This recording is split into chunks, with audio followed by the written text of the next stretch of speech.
Well, as the season inches closer, we are at that point where we're starting to really see the position battles kind of make themselves known, what kind of players we can expect to be in this rotation, and also draw some conclusions on what the depth chart might be this year. So, with that being said, it's about that time of year where we can get into the schedule predictions. Now, I had a way too early schedule prediction earlier this offseason, and now I'm going to go through the ceiling, the floor, and the regular, what I think might happen, along with some of the breakdowns of the teams we're going to be facing on the schedule this year, and give you my thoughts on those teams and why I think we may win or lose those games. Now, before I get into that, first things first. If you like what we're doing here, please consider dropping a like, leaving a comment. Again, I appreciate everybody's support tremendously, if I can talk. And yeah, I appreciate all the comments, the loves, the like of support and all that stuff. And again, drop your comments below. I do want to put together a video of some of the comments, questions, and stuff like that. So drop your questions. Let me know your thoughts, and that way I can kind of compile those, and we can get that video knocked out for y'all. So with that being said, let's just jump right into the prediction. All right. So the first thing I'm going to go over is the floor for this team, including my breakdown.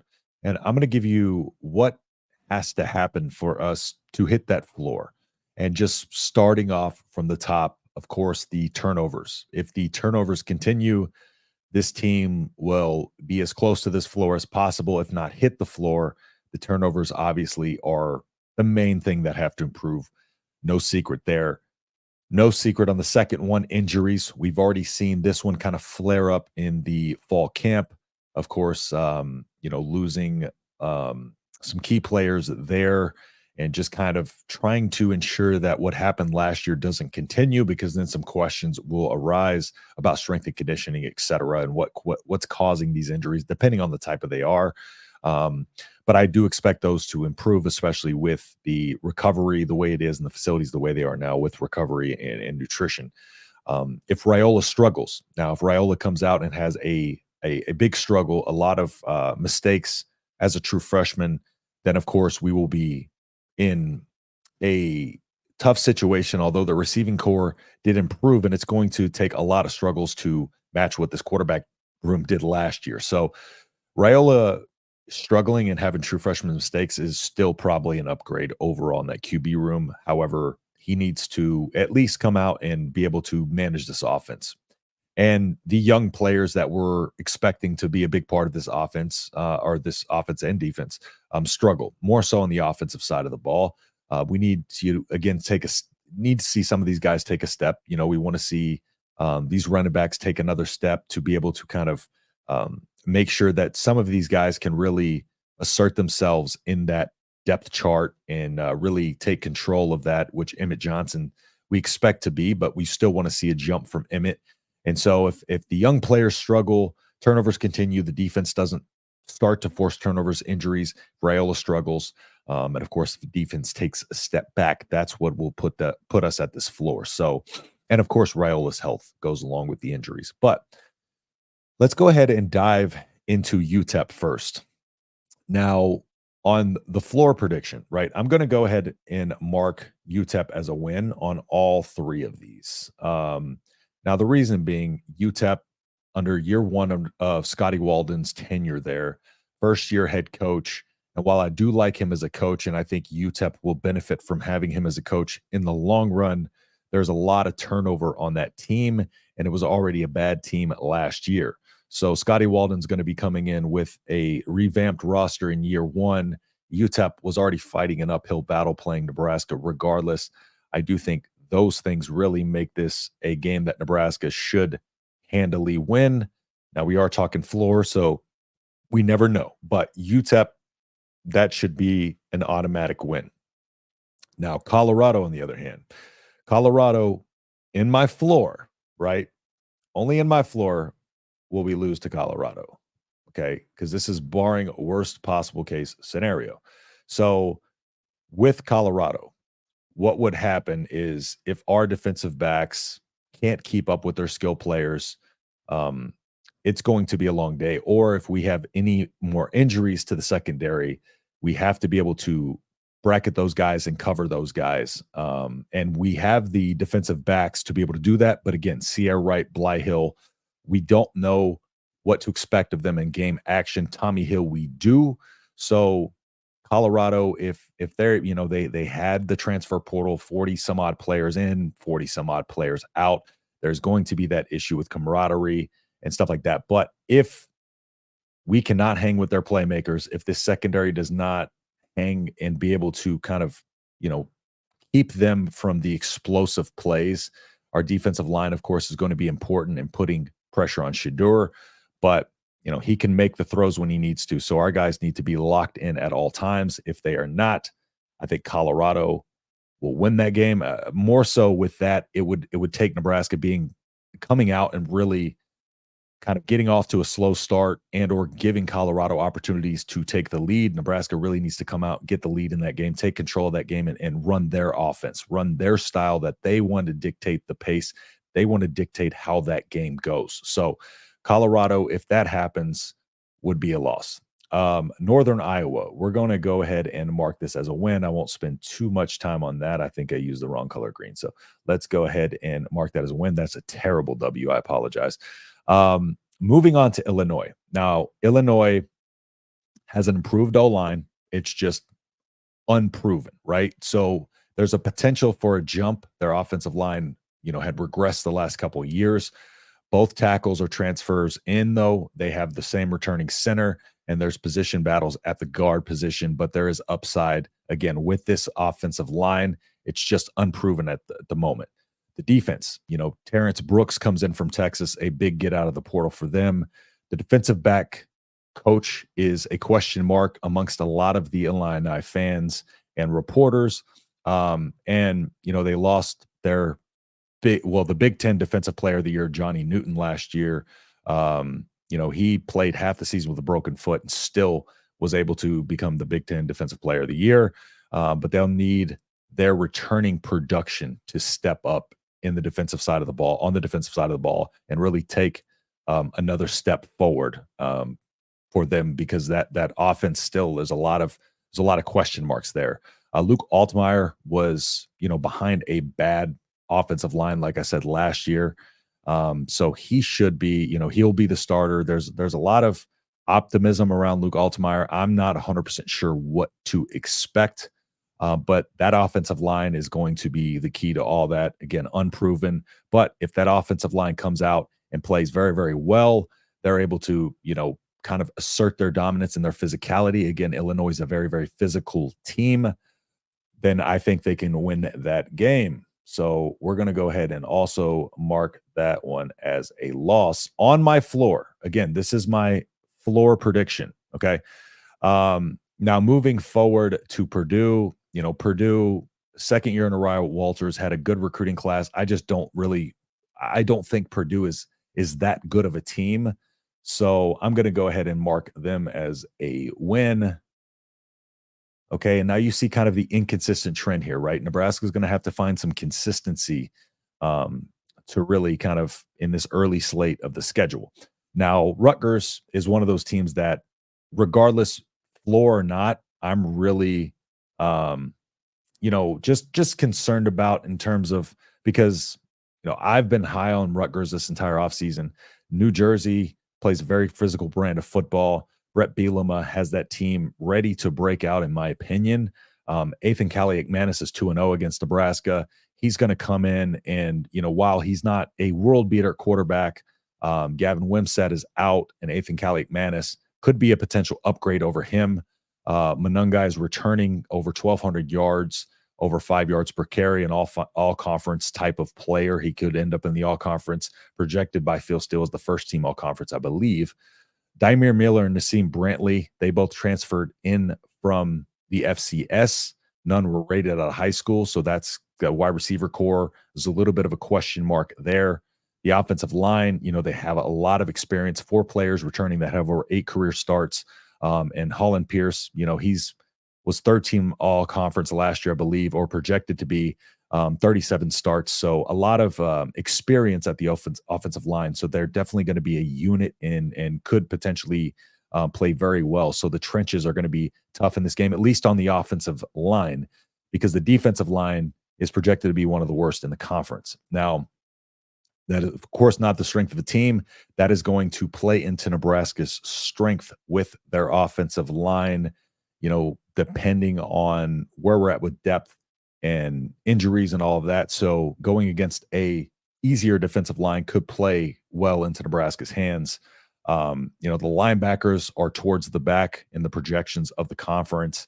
Cornerbacks are towards the back of the conference. Safeties about middle of the pack and what they're expected. The starting safeties are excellent, but the depth is the issue there. It's a huge drop off after the top two guys there. So Rutgers, I'm going to have that as a loss on our floor. Moving on to Indiana, they had 5 wins last year. Kurt Signetti, of course, I think they're going to take a step forward, but they had about 30 portal players coming in, and 15 of their 22 projected starters are going to be transfers. The offensive line is bad. The quarterback, Curtis Rourke, he transferred in from Ohio after being the most accurate passer in the country. Was electric at Ohio, tore his ACL late in the year, transferred to Indiana, and took a huge step back. He went from first in accurate throw rate to 100th. So again, Curtis Rourke, that there's the fact that they have 15 of their 22 projected starters being transfers, and Curtis Rourke having a great season and then having a bad season. Who knows if that knee was affecting him? That leaves Indiana being just a really big wild card in terms of what they can be. But that offensive line is not going to help their cause at all. So even on the floor, regardless, I'm going to mark them as a win. Well, that's a red W. I don't think that's a good omen. Let's go ahead and there we go. All right. Ohio State. No, I'm just kidding. Let's go ahead and just do that. We know what Ohio State is. Okay. Moving on to UCLA. Deshaun Foster, of course, coming in as the coach. With that being said, Deshaun Foster really didn't turn any heads as the hire there. We know he kind of wasn't even on the top 5 wish list of what they wanted. Now, I do think he's going to be a decent head coach, but we haven't seen him even be a coordinator. So it'll be interesting to see. Ethan Garber's the quarterback. He's one of those guys. He operates in the middle of the field, the intermediate pass game. He's not going to try to take a lot of risks or beat you down the field. He averaged 8.3 yards average depth of target. So outside the top 100 in that regard. But he does thrive in that intermediate range. So they're going to want to try to just get the ball in their wide receivers' hands. They're returning the 3 starters from last year. They have a potential day 2 pick for 2025 draft, and J. Michael Sturdivant. He's in the 99th percentile in athleticism, a deep threat, but you have a quarterback that doesn't really thrive on the deep ball, but he needs to develop as a route runner. So with Ethan Garber's strengths, they don't really play into J. Michael Sturdivant's strengths. However, if he can develop that route tree and develop as a route runner, be a little bit more of a threat there in that intermediate game, they could play well off of each other. But tons of changes expected, growing pains. I will say on my floor, I still have them as a win. If I can change my colors correctly. So I still have them as a win. The bye week, we're going to win that. So we're going to win. We're going to win at practice. Positive vibes, guys, throughout the season. USC. So coming in, USC, of course, offensively, we know Lincoln Riley can run a highly successful offense. Now, the defense was a problem. 34 points per game last year. I do believe in D'Anton Lynn. I think he's a great replacement. They got some key transfers on that defensive side of the ball. Miller Moss, the quarterback, he's mechanically, ideal. He's really good mechanically, good lower body, but he's a rhythm and a timing quarterback. So you're going to want to get him off of that, kind of rough him up a little bit. He started to use his eyes a little bit better to kind of bait safeties and kind of throw them off with his eyes last year. Not an accurate deep ball again. So he's going to be trying to get the ball in the playmaker's hands. Not a ton of arm strength, but has the ability to throw it, just not very accurate or in that yet. So he's going to have to develop that deep ball. Absolutely. They lost 2 wide receivers and 2 O linemen to the NFL, lost their leading rusher, but they do have a lot of high upside players, just not a lot of experience. And they do have a tough schedule. But on this floor, I'm marking that as a loss. All right. Moving on to Wisconsin, year 2 under Luke Fickell. The air raid, they struggled last year with that air raid, just not having the personnel there. Tyler Van Dyke comes in from Miami. He's got the perfect physical attributes for the offense that Fickell wants to run there. However, Locke knows the system much better as he's been in the system already for a year. They added some talent to the backfield after losing Braylon Allen. So Ches Malusi comes in as a 6-year senior. So a lot of experience there.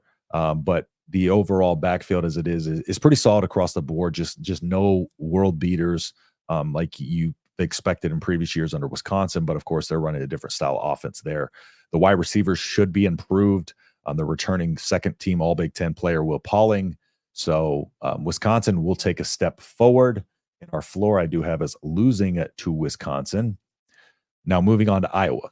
Iowa, abysmal on offense last year. Ferentz is out. Brian Ferentz is out. Tim Lester is in. I do think Tim Lester is going to be a really, really good offensive coordinator. He's working with what he's working with there right now, though. So, will K. McNamara be the starting quarterback? The wide receiver depth is a bit of a concern. The O-line, in talking to Iowa reporters and stuff like that, it's a little bit of concern in terms of the Iowa standard. However, it's a Iowa offensive line, so they could come out and just be excellent. But, by their standard, there's a little bit of a concern on the offensive line. The running backs are solid, but it's going to depend on that offensive line play. So the quarterback position is not going to probably beat you very much with their arms. So they're going to be very reliant on that run game and their defense. Their defense could probably take a step forward, returned a lot of key players. They have the depth and experience. Yeah, that they could improve off of a really good season last year. So in my floor prediction, I have us losing to Iowa. So that would put us at 4, 5, 6 wins and 1, 2, 3, 4, 5, 6, 7 losses. Now, again, UCLA, I feel like could be a loss on my floor as well. So, that could be 5 wins. Let's go ahead and mark the UCLA as a loss. We'll put that at 5 wins. Change my mind on that one.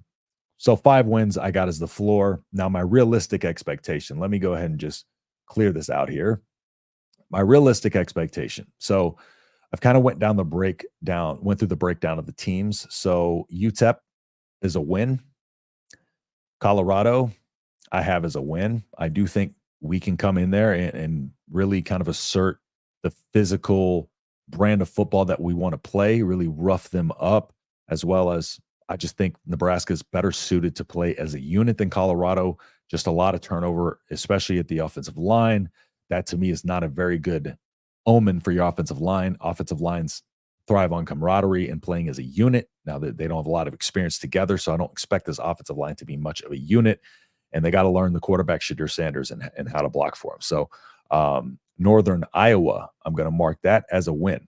Now, Illinois, again, last year, we played them. They shot themselves in the foot as much as we did. Didn't seem like either team wanted to win that game. I do think, Bielema is a really good coach, but I don't think Illinois has the talent. They're going to be fighting for bowl eligibility this year too, but I just don't think they have the talent to stay on the field with Nebraska this season. Purdue, I'm marking that as a win. Again, I've said what I've said about Purdue. I had them as a win in the floor. Rutgers, originally I had them marked as a loss. I'm feeling a little bit stronger about the Rutgers game based on the fact that their defensive line is going to be a little weaker, and that plays right into our offensive line. And that offensive line is going to be the key to establishing that run game. So at this point, I was kind of on the fence about it, but I'm going to go ahead and mark this just as a loss because it's hard for me to predict 6 wins in a row for Nebraska. Indiana, moving on to Indiana. Again, I think Kurt Signetti has that team moving in the right direction. Just a lot of unproven players on that team. So that one's going to be a win. Ohio State will be a loss on all three of these. To spoiler alert for the ceiling we get to. UCLA, marking UCLA as a win there. And then let's move on down to USC. So USC, I'm going to say we're going to wait, let me see. Hold on, let me move this around here. All right, so we are going to win to USC. Then we're going to split one of these two, Wisconsin or Iowa. So I'm going to go ahead and say, actually, you know what? Better yet, I don't want to predict us to lose to Iowa. We're going to predict the loss to Wisconsin just to in our yearly, our yearly tradition, and then we'll do a win at Iowa. So 9-3, 8-4. Now I've shifted this a little bit to 9-3. Before USC was my toss-up game. That's one of those games where still I think Nebraska can really go out there and rough them up. I want to see Nebraska's offense before I know if Nebraska's offense is good enough to be able to really keep up with USC. So 9-3 there. We'll pick that 9-3 as my official prediction, although it is a little bit probably Kool-Aid driven. But I honestly, in my breakdown of these teams, I feel like this is a comfortable. I feel like Nebraska is due for 8 or 9 wins this season, and I know a lot of people don't want to hear that. I'm not trying to drink the Kool-Aid. Actually, I'm breaking these team downs based on their strengths and weaknesses. And so, yeah, I'd say 9-3, 8-4. That USC game is really 50-50 to me. So make of that what you will. Now let's go ahead and get to my ceiling. 12 and up. No, I'm just playing. Let's go ahead and let's see. Here's my ceiling. Okay, UTEP win. Colorado win. Northern Iowa win. Illinois win. Purdue win. Rutgers, man, this is fun, isn't it? One day we'll be able to just sit here and do this and it be realistic. Indiana is going to be a win. Ohio State, I think, are going to be very, very tough this year. I think they're going to be in the playoff. Not really breaking news there that they're probably going to be in the playoff. So I'm going to mark that as a loss. We're going to go ahead and get up to UCLA, and that is going to be a win. We're going to move down to USC. USC is going to be a win. And then I still think we might drop one of these two to Wisconsin or Iowa. So I'm going to make it Wisconsin, our yearly tradition. And then moving on to Iowa, I'm going to say a W there. So we're going to go with, 10-2. So that is my ceiling prediction. Again, 8-4, 9-3. That is my regular season prediction. Again, that 50-50 with the USC game. It's hard to really predict. It is on the road. So, take what you will. But I just think that Nebraska's defense, if Nebraska's secondary can stay healthy throughout the course of the season, I think Nebraska has enough of an ability to, rough up Miller Moss in his first season. The fact that their defense is weak and plays into our offense, who is our weak point as well, and their offense plays into our strength, which is our defense. So that is why I think Nebraska can win that USC game, and why I put a win on there, because I kind of just lean a little bit Nebraska in that regard. So, but yeah, that'll do it here for my schedule prediction. Now, I'm curious to hear y'all's. Drop yours in the comments. Let me know if you think I'm overzealous in my prediction, which very well could be. I try to make the best assessment possible as teams. And yeah, just let me know your thoughts. Let me know what you think is going to happen. Let me know if you disagree. Call me whatever in the comments if you like. I want to have a conversation with y'all about this. So drop your comments down there, join the conversation, and yeah, I'll be hopping down there in the comments with y'all. So with that being said, I'm out of here, and I will see you in the next video. Peace.